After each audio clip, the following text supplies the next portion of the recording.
All right, today we're going to talk about graphing logarithmic functions. So, a couple things to talk about here. Remember, this is the inverse of an exponential function, right? So the inverse of y equals b to the x, right?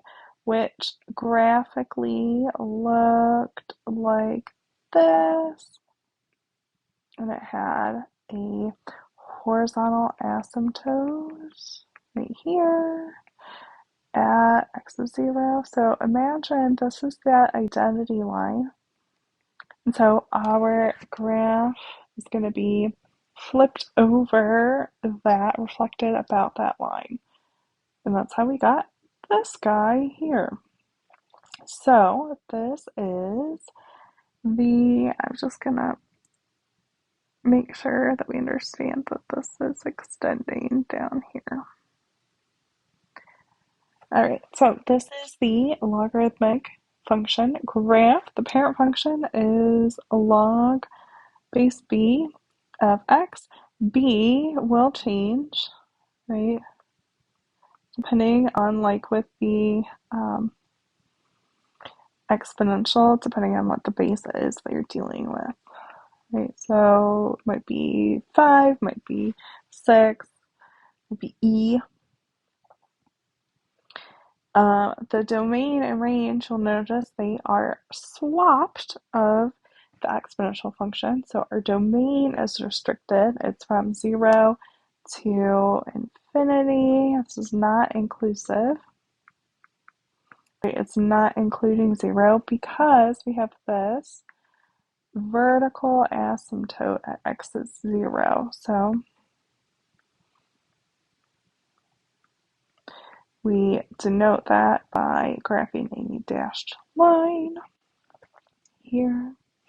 And then a couple of key points that are always going to be on this logarithmic function graph.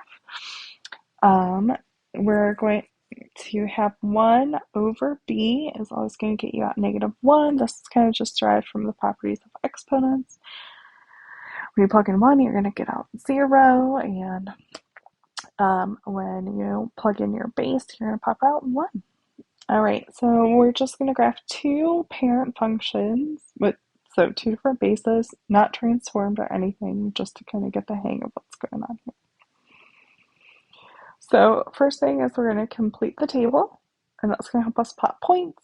And then once we plot points and sketch our vertical asymptote, we're going to make sure that we state our domain and range.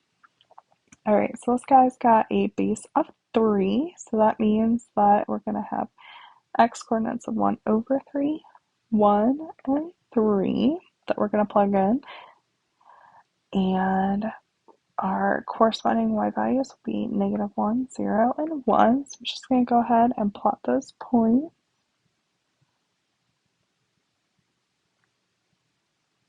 Like so. We're going to have, I always draw my vertical asymptote in first because it kind of helps me as a guide before I connect my points like so. Alright, so our vertical asymptote was still at x is 0. Our domain is from 0 to positive infinity, and our range is all real numbers. Alright, well, a base of 3, right, is the inverse of an exponential growth function, right, 3 to the x. And so this one is going to kind of have a bit of a different direction because this is a base of 1/3, which is the inverse of an exponential decay function. So what we're going to plug in here, so we're going to have, instead, we'll have 1 over 1/3, which will be 3, 1, and 1/3. So those x coordinates end up kind of swapping. All right, so we'll be at over 3, down 1, over 1, moving 0, and over 1/3, up 1. And we're still going to have our vertical asymptote 0. So our graph will look like this. Kind of sloppy late at night here, but there you have it. Alright, so our vertical asymptotes was still x is 0, domain and range haven't changed.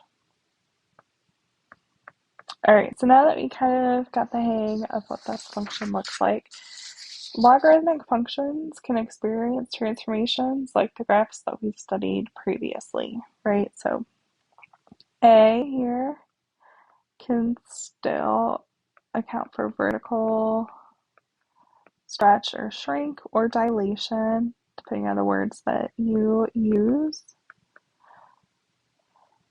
Then it can also be involved in an x-axis reflection. H here is going to horizontally shift our graph, right? So shift left or right. And K is going to be our vertical shift.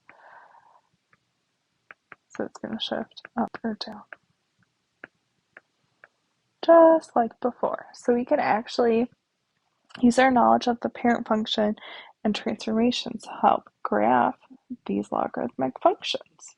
So first things first is we need to identify the parent function, which is just what was the base, right? So we've got y equals log base 2 of x is the parent function here. So if I were just graphing the parent function, I would graph 1/2, -1, 1, 0, and 2, 1. That's just all based on that. But there's a couple of transformations that have taken place here. So we've got this negative, which is an x-axis reflection.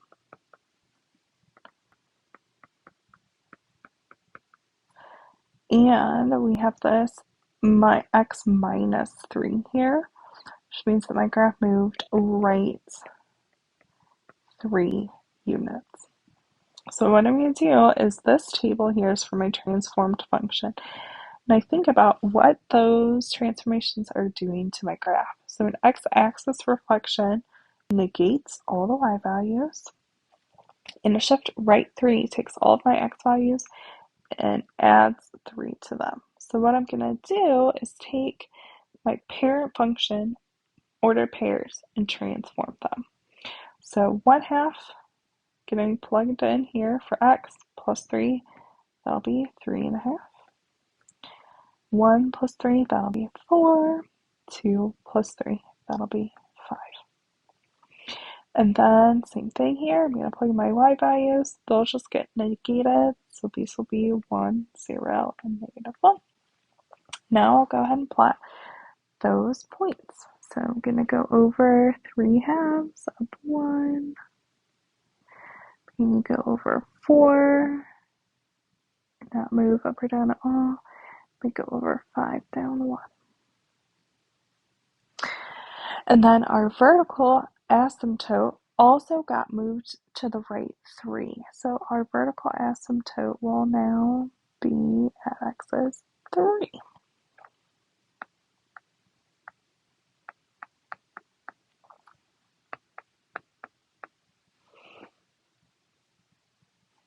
So now that I can have my vertical asymptote as a guide, I'll go ahead and connect my points. And there's my graph. Now the domain here got shifted to the right, so it's going to be from 3, still not including that value, because that's where the vertical asymptote is, all the way to positive infinity. And my range is still all real numbers, even though there had been this reflection here. All right, just one more graph, 2 more transformations here. All right, so we've got this parent function is just going to be y equals the natural log of x. And so that's a base of e. So its parent function points would be 1 over e, 1, and e. 1, 0, and 1. All right, well, what kind of transformations are happening here? Well, here we've got this 3, which is a vertical stretch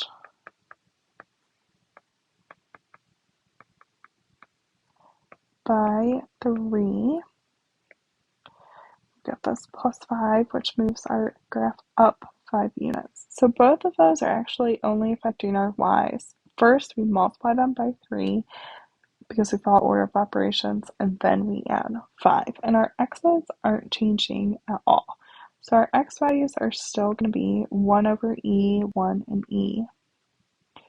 But our y values are going to change. So -1 times 3 is -3, plus 5 is 2. Then we'll have 5, then we'll have 8. So let's go ahead and plot those.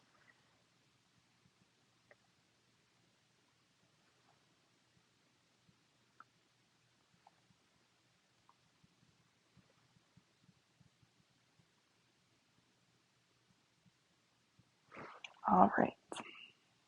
Because there wasn't any horizontal change, our vertical asymptote is still going to be on the y-axis, right? X is 0. We're going to connect our points here. We can really visualize the stretch in this one. Those points are definitely further away from each other. All right, so our domain did not change at all. We're still from 0 to infinity. And our range is always going to be all real numbers. All right, that's graphing the logarithmic function.